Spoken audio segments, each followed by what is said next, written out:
Now, you must understand what does the word yantra mean to you? Yantra, a machine. It's a machine or it's a tool. The power of the tool is what has rendered the human being to become dominant on this planet.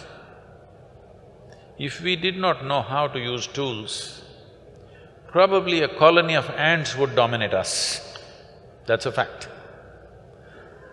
If you did not know how to use a tool, you don't need tigers. See, tiger needs protection in the world today because human beings can use tools.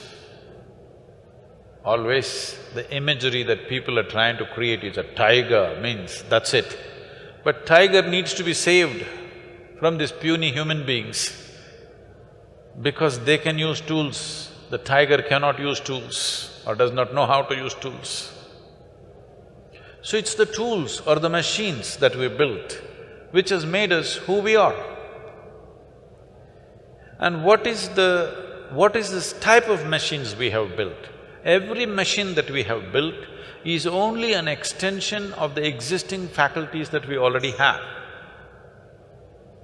Because I can speak, there is a microphone, there is a telephone. Because we can see, there is a microscope, there is a telescope.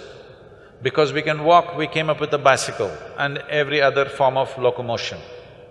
Suppose we were made like trees, rooted in one place, would we make bicycles, I'm asking?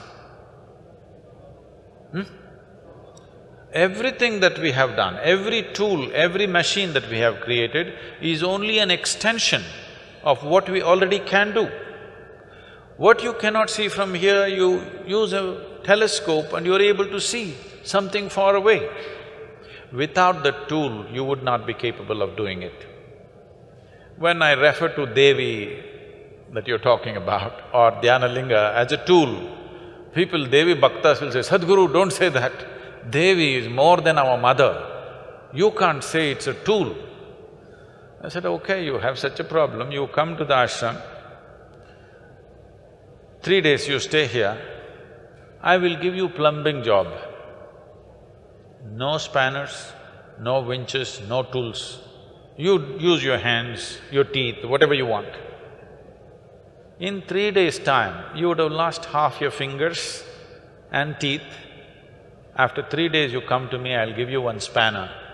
Will you worship the spanner or not? This is the power of the tool. So you need to understand this. This is a godless country. But we have 33 million gods and goddesses because we know the technology of God-making. Yes. We started creating energy forms that they will function in a specific manner. And we can create energy forms which can recognize you as a person. We can create general forms which will benefit everybody, or we can create specific forms which will recognize you as a person. You know, you have heard of Kula Devatas. What this means is, it is calibrated in such a way, it'll recognize the genetic material of who you are.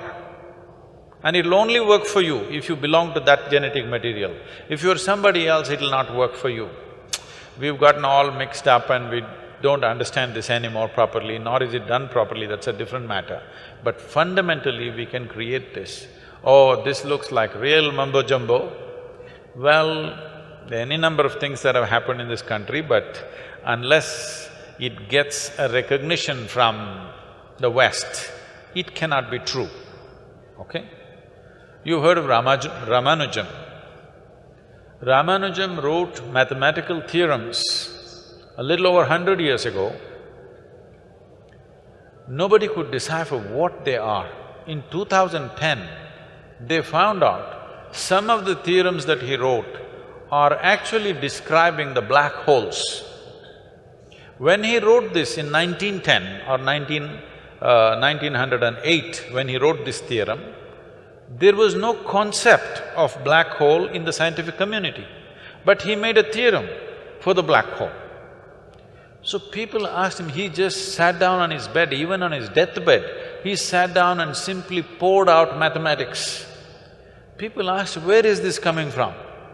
He said, my Devi. All I do is appeal to my Devi and it just pours out for me. What these deities are, if they're properly consecrated, if the necessary science has gone into it, is they are windows to the existence. You can open up a certain window and access the cosmos in different dimensions. So for different aspects of life, we created different type of tools or machines. So in India, all deities are also referred to as yantras. But then the bhakti movement came. When the bhakti movement came, a bhakta or a devotee does not care for science. His emotion is everything. So anybody who would find a stone and a chisel, they started making their own things without the necessary science behind it. So the entire thing got skewed very badly because of the bhakti movement, because that's a different kind of movement. Otherwise, then this entire process is a very profound science. It's not just you, there are thousands of people, those who have these avigna yantras in their homes and offices. If you listen to their stories, you won't believe things that are happening to them, because this is a powerful tool, you just have to learn to use it. If you learn to use it, it functions phenomenally well. The best thing that you can do is you transform this itself like that, but this will need some work. If you're willing to work, we can consecrate you. I can make you like a living, walking temple if you want. The easiest thing to consecrate is a living human being. But the problem with the human beings is every 2 minutes they will take a U-turn. So we are choosing stones and other material who are more reliable than you.